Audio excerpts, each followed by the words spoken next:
Pay attention, folks, because old Brad Lee's coming into the old insurance game like you've never seen before. I developed these 6 things that I did, and I call them my sacred 6. You want them? Yes. Sacred 6. Number 1. Okay. All right, fellas. Let's go! Who do we have today? We have the man, the myth, the legend, Brad Lea. Legend. Boom! Boom! Why don't we go with the best pickup line that you used to use? Well, I can tell you the best pickup line is no pickup line. The first step in a sales process, no matter where you work, no matter what it is, the first step is preparation. Any objection. You guys are going to throw me any objection, I'm going to get past it. How do you get past it? I'm going to take you from a no to a yes. Now, again, okay. I'm not saying I'm going to get you to sign the deal, but I got to get you past an objection. And anyway, I've said too much, but pay attention, folks, because old Brad Lee's coming into the old insurance game like you've never seen before. Buckle up. It's the Insurance Dudes Podcast. Bunch of dudes hanging out, Just a couple dudes. Hanging out. It looks like you're in Archie Bunker's house. Close. So this is a living room of a famous 80s/90s sitcom. It's got to be the one where he says, meathead. Is it Archie Bunker? No. He's in it, isn't he? No.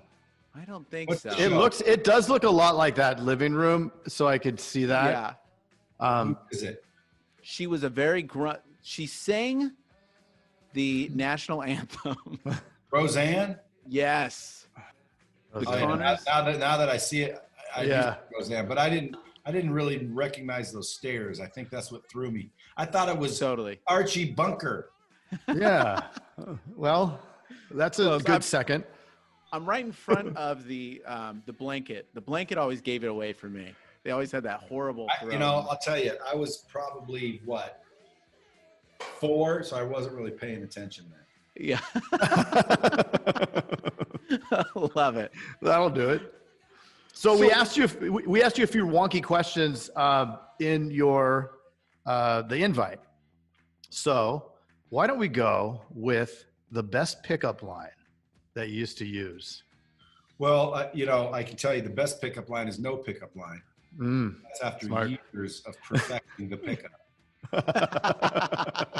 Okay, but I think the best pickup line was what I call a Brad Lea original. It happened on the fly. I'm a quick thinker. I just, boom, popped it out of my head, and it worked like a charm. Now, got to paint the picture just so you understand what happened. I'm being told that there's this phenomenally good-looking girl out on the service drive. I said, I'll be the judge of that. I roll out there. They weren't lying. Smoking hot. I roll up. I'm like, hi, how you doing? Da-da-da-da-da. No, there's no line involved. But after a couple of attempts to see if she was interested in going out, she basically shot me down saying she has a boyfriend. I said, totally understand. And then when she was leaving, one of my sales guys, I had a sales team, kind of said, oh, I thought you could close anybody. So I said, turned around, gave it one more shot. I walked up to her. I said, let me ask you a question. What'd you have for dinner last night? She said, ooh. Pasta? I said, what'd you have the night before? She said, chicken? I said, why didn't you have pasta? She said, why would I eat pasta every night? And I said, exactly. Call me when you're tired of pasta. So ultimately, that was the best pickup line ever. That was awesome. But when it comes to pickup lines, I didn't really use them. I think they're cheesy, and I think people through them. I'd usually go up in there and say something incredibly charming. I'd walk up, and I would say, excuse me. And they'd go, yes. And I'd say, I thought it would be an absolute tragedy if I didn't at least introduce myself. Hi, my name's Brad. And they'd go, oh, my name's... It never, ever failed because it wasn't a lie. I just said, listen, right. I think it would be a tragedy if I didn't at least introduce myself. My name's Brad. Good. And they always give it to me. But if you're looking for cheesy pickup lines, I've got a bunch. Like, according to my magic watch, you're not wearing any panties. And then they basically show me their G-string and say, well, it's wrong. And I say, no, it's just an hour fast. And then your friends' minds were blown. Yeah, if I could rearrange the alphabet, I'd put you and I together. Oh, that's good. So, Brad, did you get a speeding ticket on the way over here? Because you got fine written all over you. No. That is great. I've never heard that one. That's so funny. Dude, He's so full of Brad, them. you're kind of a big deal, man. For any dude, any insurance dude out there that maybe hasn't heard of you, can you share a little bit of the Brad Lea story? Well, at 16 years old, I thought I knew everything. I kind of let my dad down. I didn't mow the lawn, so he kicked me out of my house. I quit school, and basically I was starting the 11th grade, quit school, thought I was going to be a movie star, ran around, acted like a little hoodlum and juvenile delinquent for a little while, and then ultimately found sales, and then became probably the best sales person on planet Earth, I must say. Every sales guy is the best sales guy on planet Earth. True. It's funny because I have Lightspeed VT, which is a web-based interactive training system. As a matter of fact, I don't want to say the name of some of the companies that use it, especially the one where if you use them, you're in good hands. However, they use Lightspeed VT. So does a lot of people in that industry. So you might be using my software and you might not even know that that's me. So I am a CEO and founder of a company called Lightspeed VT, which is a web-based interactive training technology that I developed on accident, which has now made me 8 figures a year and about to be 9. And that kind of in the spotlight because I started helping people like Grant Cardone and Tony Robbins and Zig Ziglar and Tom Hopkins and Brian Tracy and John Maxwell, and then brands like UFC and World Series of Poker and Top Chef. So all of this limelight that was going out there, they kept saying, who's that guy? Who's that guy? And so then they started handing me the microphone. And then when they started hearing me, they're like, damn, dude, that dude's kind of funny. So at the end of the day, I just started getting followers. And then people were asking me questions. So I just give them my answers. And I like to keep things simple. Like sales is not hard. I can teach people how to get past any objection. And I can teach people how to make a lot of money. In sales, whether it's insurance, homes, RVs, artwork, it doesn't matter. And you can use those techniques ultimately to get your way in life. So whether it's picking up a girl or getting your wife to eat at the restaurant you want, or getting your kids to clean up their room. So like I've just got the knack to do that. And I keep things very simple. So a lot of people like simplicity and a lot of people don't. Usually, the Harvard graduates are like, oh, blue collar, Yeah. but most people appreciate the authenticity. Mm-hmm. Yeah. I had a conversation, and I know this kind of throws things off, but I had a conversation with one of my staff once, and she was a great salesperson, and I said, in the middle of a meeting, I took her, I called her out and I said, "You're a great salesperson. Was your parents?" And she said, "Yeah, my dad was a great salesperson." I said, "Have you ever struggled in life?" "Well, I mean, we never had a ton of money, but no, never really struggled." She had it real easy. And I said, "See what the power of sales can do. It can really change not only your life, but your kid's life, their kid's life. It's something that everybody should learn because of the exponential power that it has through the people that you come in contact with." People always ask when they find out we're doing, the revenue we're doing, because when you meet me, you don't really think like, this guy's a CEO. You think this guy's like a jack off, but ultimately people start to realize that, I'm doing millions and millions of dollars. They're like, damn, dude. And they always say, what do you think your number one factor to success was? And I always say, dude, having the ability to sell, close, and persuade, period. End of story. Anybody with the ability to sell, close, and persuade can be dropped off in any town in the world, go anywhere ever, and come out smiling, period. If you don't know how to sell, close, and persuade, you need to stop listening to this podcast or whatever this is, live event, whatever. What are we doing right now? podcast. All the above. Yeah, you need to turn it off and go find someone to teach you sales, period.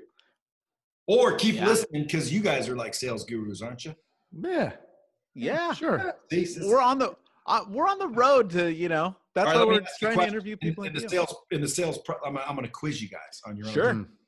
In the sales process, what's the first? You have a sales process or no? Mm-hmm. Yes. What's the first step? I'd say, you have to shift your focus to them. You have to actually focus on their need. Establish rapport. What's your first step? I would say establish rapport. Okay. I would say you're both incorrect. Love it. Folks, listen to me. The first step in a sales process, no matter where you work, no matter what it is, the first step is preparation. Most people miss the preparation part, or they take it for granted. And listen, folks, the preparation is the first step. Knowing your inventory, knowing your rates, knowing your customer, knowing, like, mentally, physically, spiritually.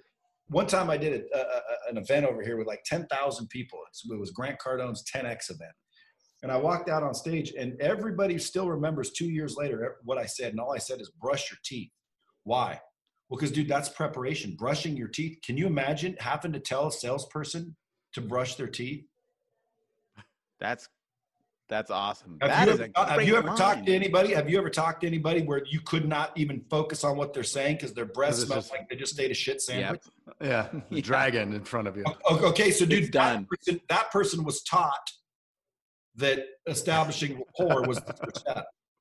Right. Because the first step, my friends, prepare, brush your damn teeth, go work out, leave your problems at the door, get mentally and physically ready.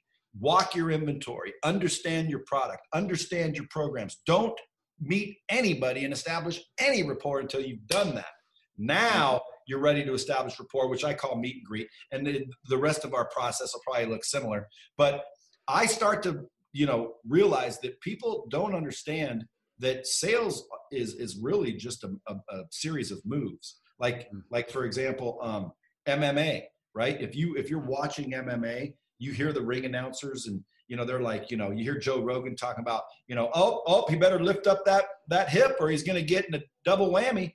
Well, that's because they know that that's a move that this is happening. And the only way to get out of that move is if they raise the hip and, flip around and do whatever they do. But they know that it's a move because I know, if I'm the ring announcer, I know jujitsu and I know what's happening there.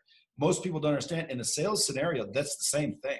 Yeah. So if you really get good and master the techniques of selling and closing and persuading people, there are moves and a series of moves. And once you get those down really, really well, you become very good. Like I can teach people how to get past any objection by just identify, isolate, and validate the objection first, because you can't close an objection that isn't real. So you want to validate it by basically removing the objection with a hypothetical. And again, that's a Brad Lea original.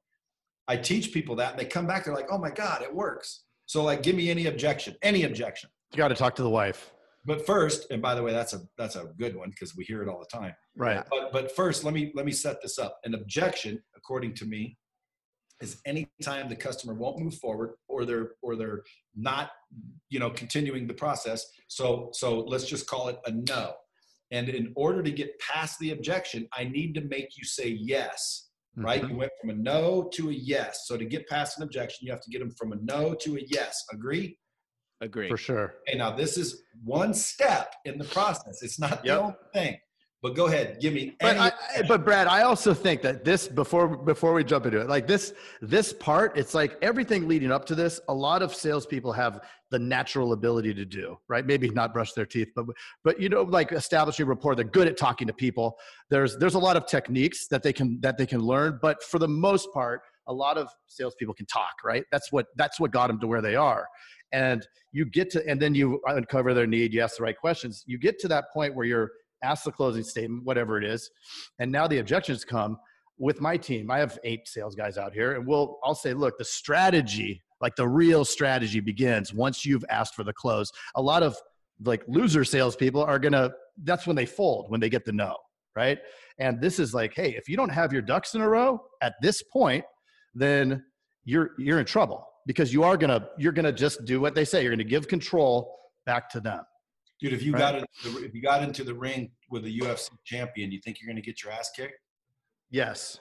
Okay. Now again, assuming weights and ages and everything, if you practiced for 4 or 5 years and studied the moves, do you think you'd get your ass kicked? No, I would kick their ass. Okay, so it's the same thing, and you're exactly right. But most salespeople, they don't practice, they don't understand moves. They think it's all about talking. Sales is more about listening. Yep. Okay, asking the right questions and listening to the answers intelligently, actively listening will give you the ammunition to close them anyway. But for right now, I'm talking about how to get past any objection. Any objection. You guys are going to throw me any objection, I'm going to get past it. How do you get past it? I'm going to take you from a no to a yes. Now, again, I'm not saying I'm going to get you to sign the deal, but I got to get you past an objection if I want you to proceed, correct? Yes. Right. Okay, so most people, they don't even know how to get past an objection. So let me just share with your listeners one little sliver of knowledge nugget. Yeah. So give me an objection.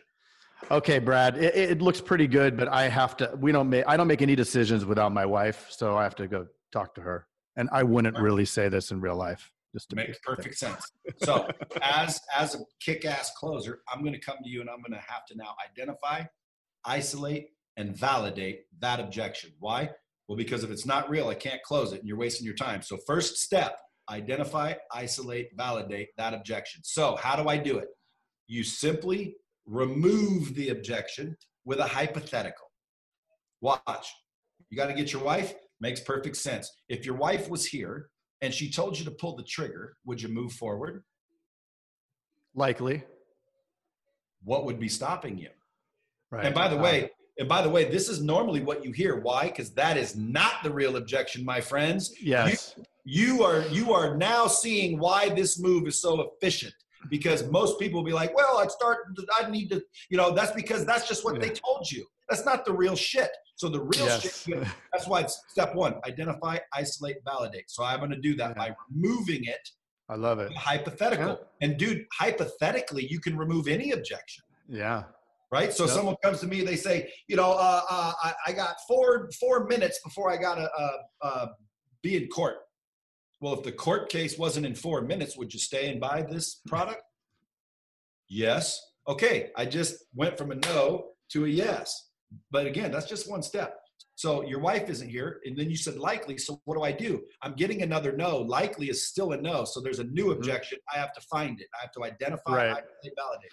So in that case, why, by the way, I like to teach people, the thinking behind it, not word tracks, even though I do have word tracks, but they can figure out the why, then they can use their own words and it's more natural. So I'm just talking about the why, but what I need to figure out when you said likely is, well, what is that? So I got to say, why? What is stopping you? What else would be stopping you? Well, I think it seems like it'd be a lot of work to change with my current carrier, and it's really not that much difference. So I'm not sure that we would do it. Listen, that makes perfect sense. A lot of my customers in the past have said the same thing. However, let me ask you a question. If it was no work whatsoever to change carriers, would you pull the trigger? Yeah, of course. See, I just went from a no to a yes. How did I do it? I identified and isolated the objection because the real objection was the pain in your ass that they assumed was going to be. It was not what you said first. You didn't need your wife. Nope. Okay. So now I've identified and isolated. And now when you said, yes, I would, okay, good. We're moving along again. So now what I got to do, step 2 is solve that. So again, if you don't understand this, you're crazy, but every deal is not closable. Every deal is not closable. Right. So again, the move is now I've got to solve that. Now I've got to either change your perspective, which is most people's problem, change your perspective on how much work it is, and or raise the value of the work to minimize the pain of the what I forgot the word you used to, the pain in your ass for switching. Right. Because the reason why people won't switch is they say it's pain in the ass. Well, dude, I got to make you want the benefit more than the pain in the ass. Yep.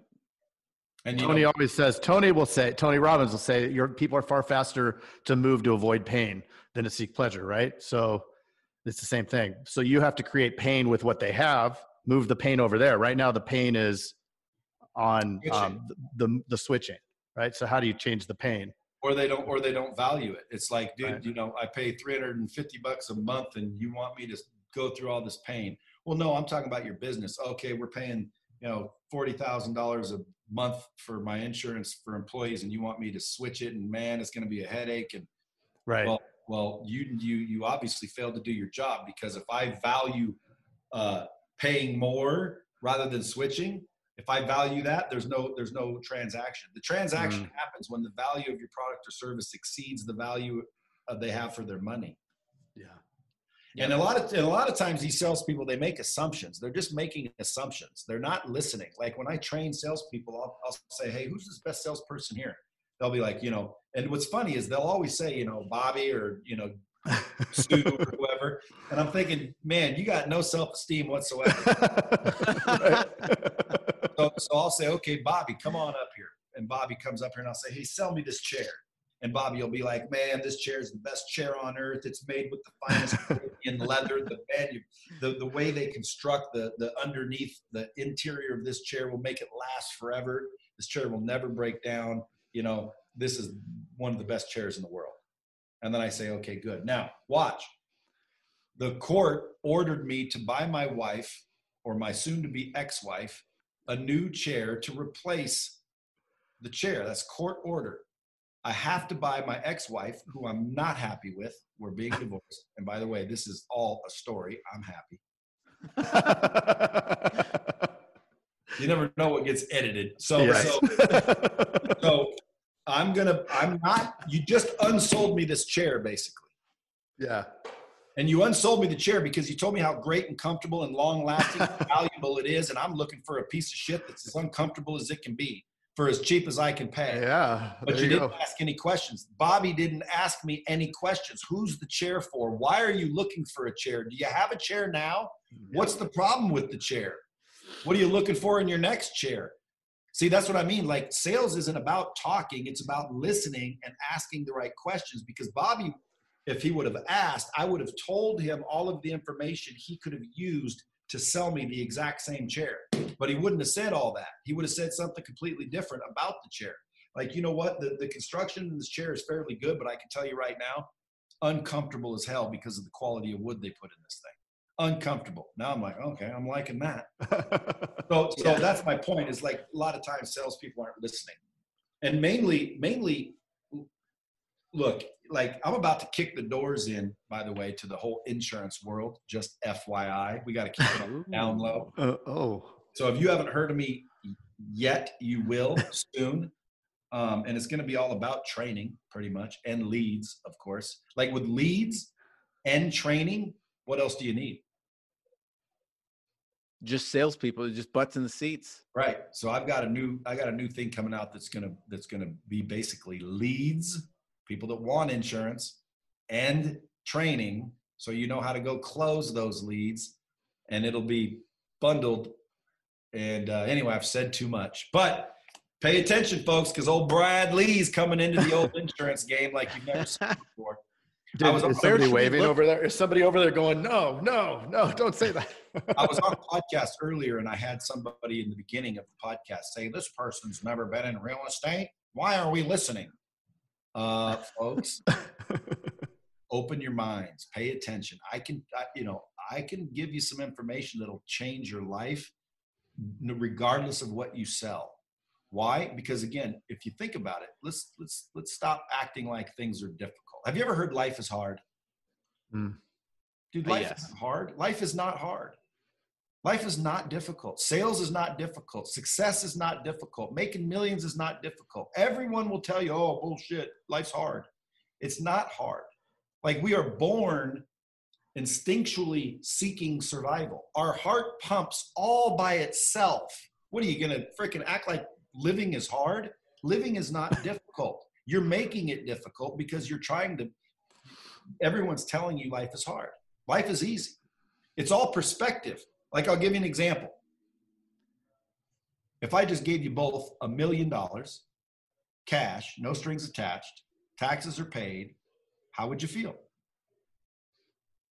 I'd be pretty grateful. I'd be grateful. Yeah, think about it. Give me some adjectives. Excited, pumped up, grateful, relief, excited, shocked, relief, yeah, excitement, enthusiastic, skeptical. Yeah, you'd get off the podcast, and once you found out it was real, you'd be like, "Holy crap, dude, this is unbelievable!" You'd be pumped up, fired up. Nothing could piss in your Wheaties. You'd be fired up. Agree or disagree? Agreed. Okay, now if I were to say to you, "I'll give you the $1 million, but today's your last day on Earth. You won't wake up tomorrow," would you accept the $1 million? Of course not. What about 2 million? Nope. How about 3 million? Are you dying no matter what, or only if you get the money? Only if I pay you the money. Oh, yeah, no. How about 5 million? Nope. Okay, so what you're saying is waking up tomorrow is worth more than $5 million?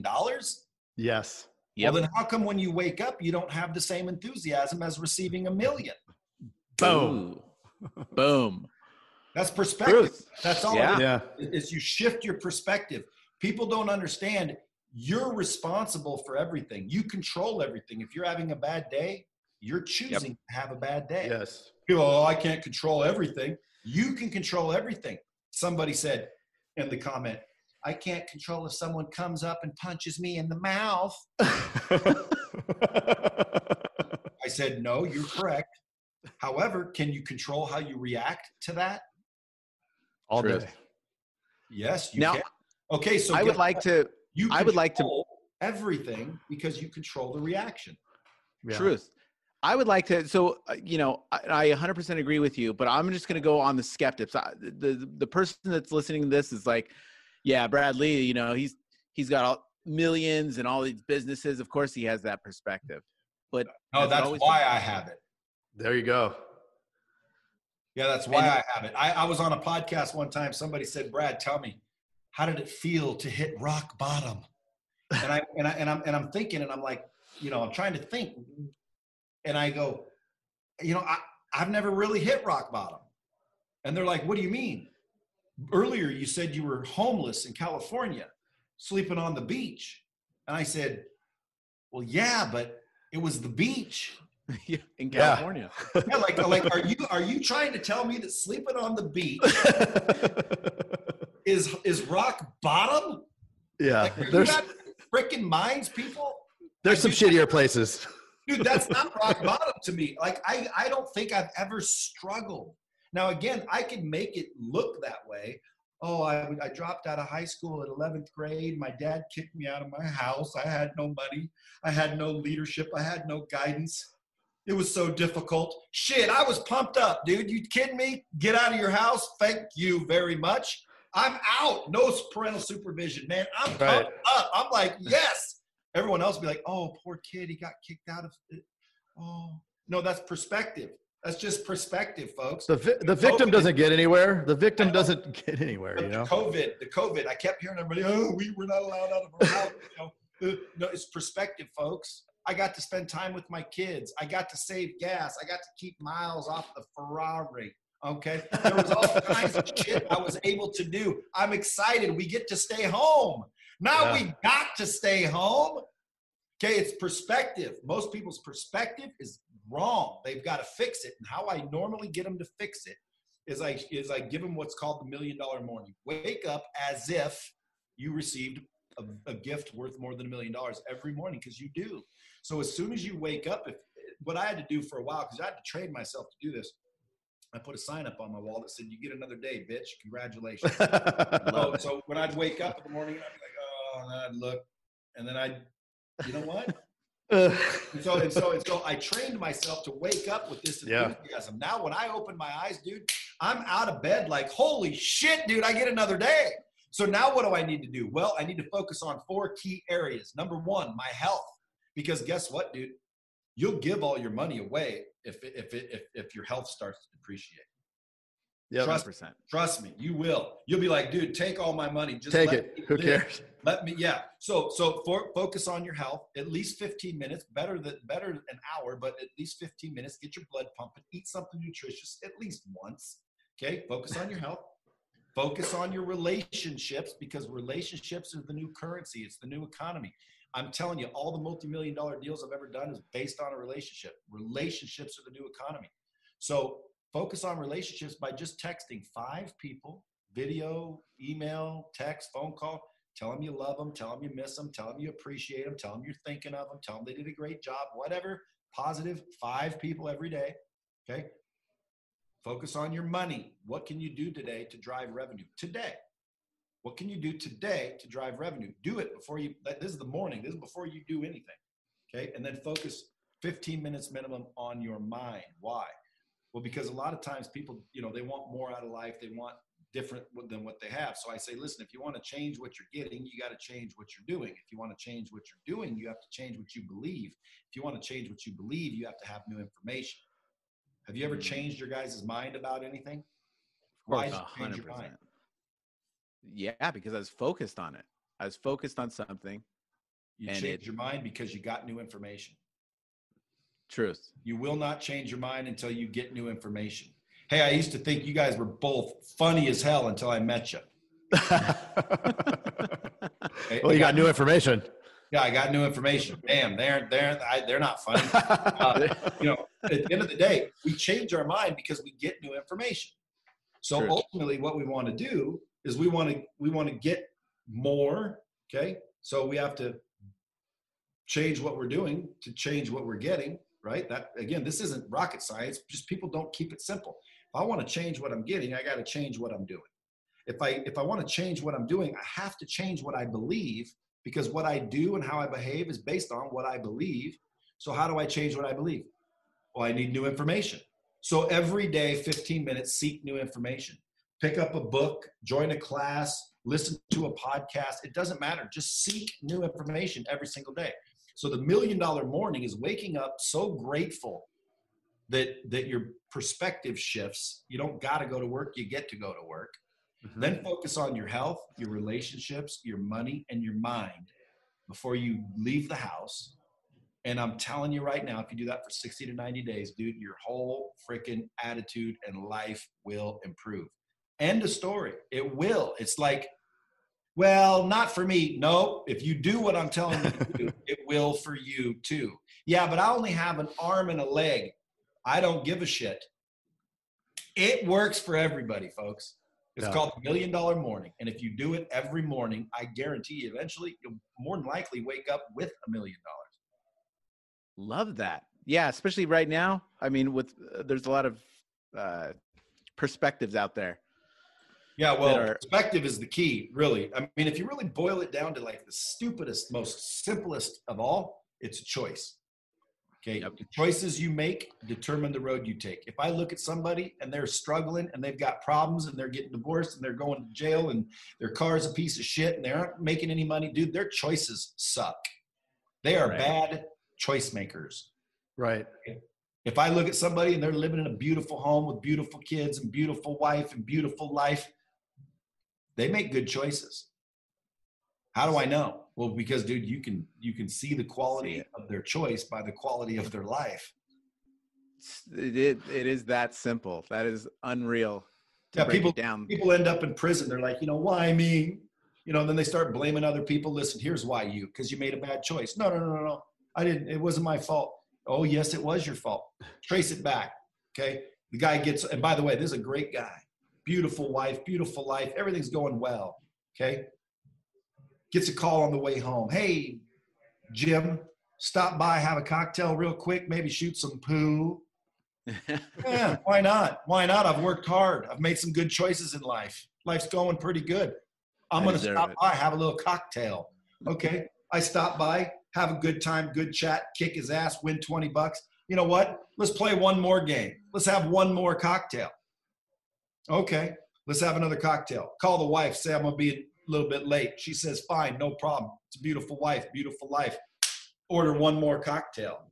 Okay. Now I'm starting to feel a little good, right? I'm not drunk, by the way, but I'm feeling good. So I decide now I'll have one more before I head home. I have one more. I head home. By the way, all those are choices, are they not? Yep. Truth. Yes. Okay. So I made those choices, which are insignificant little choices. I stopped by, had a cocktail, big deal. I played one more game, big deal. Now I get in my car and I decide to drive home, and I'm not drunk. I'm not drunk. I've had 3 drinks, big deal. So I decide to drive home. I drive home. Somebody out of the blue T-bones me, kills themselves. I'm not at fault, but because there's a death, they're now checking our blood, or they do smell a little alcohol. Now they take my blood, and guess what? If you are found with alcohol, you're in trouble. So now I get sentenced to 6 years in prison because of manslaughter. And now I wake up and I'm blaming whoever hit me is the problem. And, this is bullshit. And, I'm a good guy. And this is not right, dude. This wasn't my fault. Yes, it was your fault. If you trace it back, it was choices. That's why you're in prison. And the same choices is why you see people living in the big house and you're not. They're making better choices than you. They're choosing to stay a little longer. They're choosing to educate themselves. They're choosing to have a better perspective. They're choosing to unlearn what they've learned. They chose to stop believing the negative stupidity in life. That's a choice. So again, if people want to win, just choose to win. Yep. That's a huge leadership tip. Easy for you to say. I love that. That's a huge leadership tip, to say everything's my fault. Like, how did you do that? I mean, at some point we're young, we're stupid, and we say, you know what? Everything's everybody else's fault. What was that shift for you? What happened to gain that perspective? Well, I developed it. You know what I did? At one point in time, I developed these 6 things that I did, and I call them my sacred 6. You want them? Yes. Sacred 6. Number 1, first of all, you have to understand that, through life, we're unaware of things that are in our own mind subconsciously. That's why it's a subconscious. It's below awareness. And you got to realize that the subconscious mind is a powerful thing. Okay. And I believe that the subconscious mind, a lot of times, is what's dictating what's manifesting and what's real. And you're not even aware of what you're thinking in it because it's subconscious. So step 1, you need to apologize and forgive yourself so you have a clean slate. People say, what have I done to myself? Dude, you've been lying to yourself for years. You've been procrastinating. You've been screwing people. You've been doing all kinds of shit. And consciously, you've rationalized. Consciously, you're like, well, that's okay. I've worked hard. Whatever your bullshit excuse is, you've rationalized everything you've ever done so you don't feel bad about yourself. But that's consciously. Subconsciously, it ain't listening to that shit. It thinks it doesn't think you're worth success. It thinks you're not worth trust. So guess what? You don't trust yourself. You don't like yourself, and you're not even aware of it. So step 1, you have to apologize and forgive yourself and wipe the slate clean. Step 2, you need to commit. Okay. Commit to do what you say you're going to do. And most people get anxious. You know why they get anxious? Because they don't trust themselves. They already know, even with the thought of commitment, I'm going to screw myself. So that's because they don't trust themselves, and you don't trust yourself because you've never done this. So at the end of the day, you need to commit. It's just a choice. Commit to do what you say you're going to do. Don't be anxious, because you get to decide what you agree to. So just stop agreeing to so much shit. If you agree to do something, do it. End of story. You're committing to do what you say you will, period. Okay. Step 3, set 10 small goals every day. Why? Because you want to stack up some wins. Okay. Your whole life has been opposite. Your goal was 1 million. You hit 600,000. Well, that's pretty good. No, that's a loss. Okay, you lost. Okay. Your subconscious stacked up a loss. Okay, we need to reverse that. We need to stack up wins. So just stack 10 small goals a day. It's not that big a deal. Let's say, for example, every day you eat a cheeseburger and 2 fries. Okay, can you eat 1 fry today? Okay, let's say you wake up every morning at 7 a.m. Can you wake up at 6:55, pussy? Yeah. Can you walk another 1/10 of a mile, badass? Like, dude, it's real simple shit, right? Yeah. Set 10 small goals a day, because subconsciously we don't know a big win from a small win. We just know win. Pretty soon, dude, we win. Dude, I'm a winner. That's what I do. It's subconscious. You won't feel it. And then you'll start to feel a little different. You'll walk a little different. You'll start to think you deserve a little more. How dare you, right? How dare you think you deserve more? Okay, so that'll happen. And then what happens is step 4. Now you need to block out the negativity, block out the haters, block out the headlines. Okay, block out the self-talk. Okay. We talk ourselves into losing all the time. You got to block all that shit. That's the fourth sacred step. Okay. Block out the haters. If your mom, your spouse, your brother, it doesn't matter. It doesn't matter who's saying it. Stop the stupidity. Yeah. Just like these headlines right now, they got everybody thinking there's riots everywhere. Everybody's rioting. Right. Why? Because a few dipshits are freaking tearing up a downtown area. You're not showing all the people that aren't rioting. There's more people not rioting than rioting. How come everybody isn't rioting? Right. It's a perspective. They're trying to say everybody's rioting. Ask people, dude, is everybody rioting? Yeah, everybody's rioting. You fucking idiot. Everybody is not rioting. Same with the COVID, right? Like, dude, not everybody's sick. I mean, it's very small percentage. Everybody is not rioting. Everybody is actually getting along. There's literally peaceful protesting going on right now. There's cops and freaking civilians locking arms. There's black and white not mad at each other, in love. Okay. Yeah. So I'm serious. Like, dude, there is no big race problem. There's more not racism than there is racism. Now, that doesn't diminish the need to stop racism. But my point is quit focusing on the headlines, man. They're not true. Okay. COVID. Come on, folks. I told somebody when the first time it came out, go back on my social media, you'll see. I said, look, there's something wrong here. And everyone hated on me for it. Everybody's dying. Everybody ain't dying, dipshit. Okay? Number one, you got to block out the headlines. Okay. That's including yourself. Have you ever said, oh, I'm never going to be good enough. Oh, I'm not able to do that. Even you got to stop that. That's sacred step 4. Okay. Then 5, you want to visualize, dude. You want to visualize correctly. Most people don't visualize correctly. They're going to visualize like, I'm tired of being broke, man. Okay. Well, if your subconscious mind is going to make it correct and you say, I'm tired of being broke. Okay. What are you? Tired of being broke. Well, then you ain't rich because you're tired of being broke. Right. Okay, good. So we're not going to let you succeed because you keep telling me what you want, which is what you keep visualizing and saying every day, and you're tired of being broke. Okay. So you can't do it like that. You have to literally know what shit looks like. Watch this. Let's say I send you into a room full of 1,000 people, and I want you to find a person named Scotty Johnson. What's the first thing you think of if that's your task? Walking in there. No. And trying to find him. No, you have to figure out what Scotty looks like. Oh, yeah. Okay. Just walking and start. You're just going to start asking everybody? Yeah. I just get on the PA. Where's the PA? So I can. Again, that's what most people do. They walk in the room, where's Scotty? Well, they don't know where Scotty is because they don't even know what Scotty looks like. So now ask somebody what they think success looks like. And they'll be like, I don't know. Okay, well, that's because you've never really visualized what does success look like to you. You have to know what it looks like before you start looking for it, don't you? So at the end of the day, most people don't do that. They always say, Brad, what's the key to success? I say, there is no key. It's a combination. And not only that, everybody has their own. What's successful to me may not be successful to you. I got a buddy that thinks that he's successful going out and getting laid every night.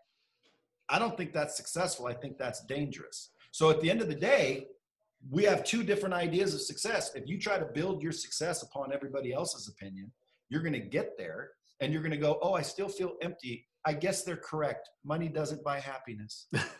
Well, yes, it does. If you don't think money buys happiness, you don't know where to shop. I can prove that money buys happiness. Money has bought me plenty of happiness. So anyway, at the end of the day, step 4 is to block out that negativity. Step 5 is to visualize, and you have to get clear on what success looks like to you. And you have to get clear on what it is you're saying to yourself. I'm tired of being broke. Don't say that. Okay. You want to visualize something that you want. You want to visualize the house that you want. You want to visualize the car, the relationship that you want. It has to be down to the gnat's ass, almost as if you live there now. You're living there now. You visualize. Then step 6, I just mentioned it in the $1 Million Morning, is you have to seek new information, because if you want to change what you're getting, you have to change what you're doing. And the only way to do that is to change your behavior and your belief system. So you seek new information. Those were the sacred 6. If everybody knocks those out and implements that and literally does it on a regular basis, they start to actually repair the relationship they have with themselves. And that's really the cause of most people's problem is they don't like themselves. They don't think they deserve anything. They don't think they deserve respect. They don't deserve money. They don't deserve happiness. They don't deserve love. They don't deserve these things. And they're not even aware that they think that because the relationship with themselves is broken. And they're not even aware of it, which is the scary part. So when I say in this new world, relationships are the new currency, that's a new economy. Step one, fix the relationship you have with yourself, because when you really want to go make more money, if people are like, dude, come on, man, let's talk about sales and making money. Okay, I say to people, listen, if you want more, do more. Huh? There's some rocket science. Yeah. You want more, do more. People say, what do you mean? I go, tell me what you made last month. They say, oh, I made $10,000. And you want to make more? Hell yeah, I want to make 20.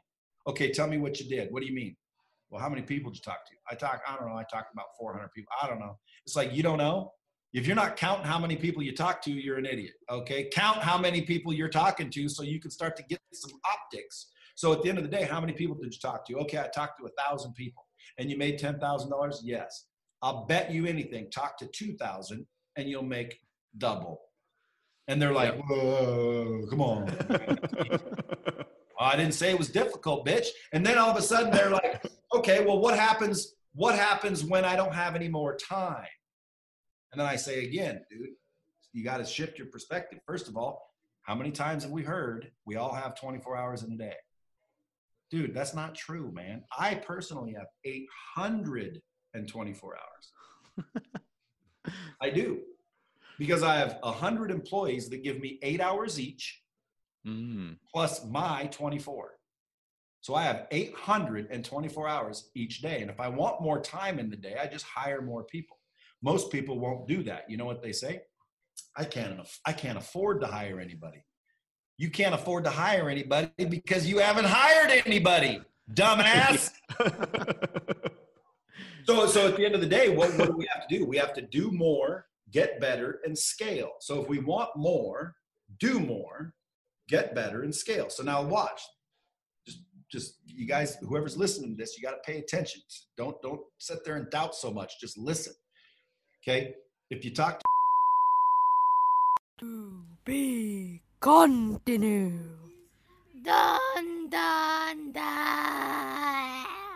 Hey, you've got to check out the Insurance Dudes Inner Circle coming soon, where you get extended interviews as well as live coffee talks in our private Facebook group. Join the mailing list today at theinsurancedudespodcast.com. Hey, thanks for checking out the Insurance Dudes. Hey, please subscribe. We got some really great stuff coming out.